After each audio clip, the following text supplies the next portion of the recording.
Friends, अब assessment year 22-23 यानी financial year 21-22 की इनकम टैक्स रिटर्न भरने का समय आ गया है।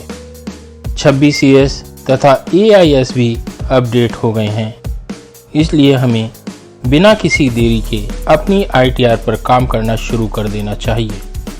जैसा कि आप जानते हैं, इस समय इनकम टैक्स के लिए 2 स्लैब उपलब्ध हैं, old tax slab and new tax slab. Friends, ये जो चार्ट आप स्क्रीन पर देख रहे हैं उसमें ओल्ड टैक्स स्लैब और न्यू टैक्स स्लैब का कंपैरिजन दिखाया गया है। 0 से 2.5 लाख तक दोनों ही स्लैब में कोई टैक्स नहीं लगेगा, किंतु 2.5 लाख से 5 लाख रुपए तक ओल्ड व न्यू स्लैब में कोई टैक्स नहीं लगेगा अगर आपकी इनकम 5 लाख रुपए से कम है। अगर नेट टैक्सेबल इनकम 5 लाख रुपए से ज़्यादा है तो दोनों ही स्लैब में 5% टैक्स लगता है। 5 लाख से 7.5 लाख तक ओल्ड टैक्स स्लैब में 20% तथा न्यू टैक्स स्लैब में 10% टैक्स लगेगा। 7.5 लाख रुपए से 10 लाख रुपए तक ओल्ड टैक्स स्लैब में 20% तथा न्यू टैक्स स्लैब में 15% टैक्स लगेगा।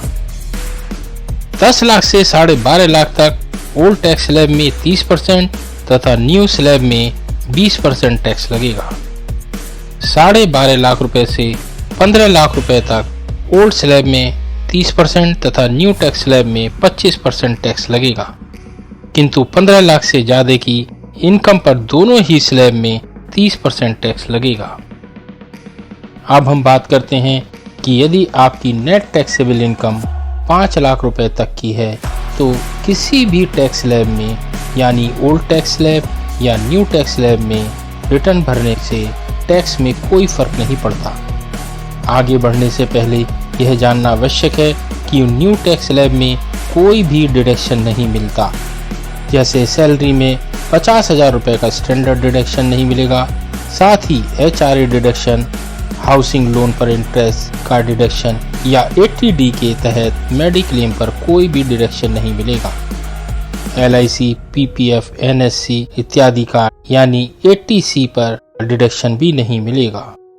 अतः अगर आपकी इनकम 5 लाख से ज्यादा है और आप स्टैंडर्ड डिडक्शन 80C, 80D इत्यादि की छूट लेते हैं तो आपको पुराने टैक्स स्लैब का ही चयन करना चाहिए। यदि आप डिडक्शन क्लेम नहीं करते हैं तो आपको न्यू टैक्स स्लैब के साथ जाना चाहिए, और न्यू टैक्स स्लैब को लाकर गवर्नमेंट यह कोशिश कर रही है कि लोगों को डिडक्शन व टैक्स रिबेट की जो आदत पड़ी है वह धीरे धीरे उससे बाहर आ जाएं और टैक्स देने की आदत डालें। फ्रेंड्स, यदि टैक्स स्लैब सिलेक्शन से संबंधित कोई भी क्वेरी है तो आप कमेंट बॉक्स के माध्यम से डिस्कस कर सकते हैं।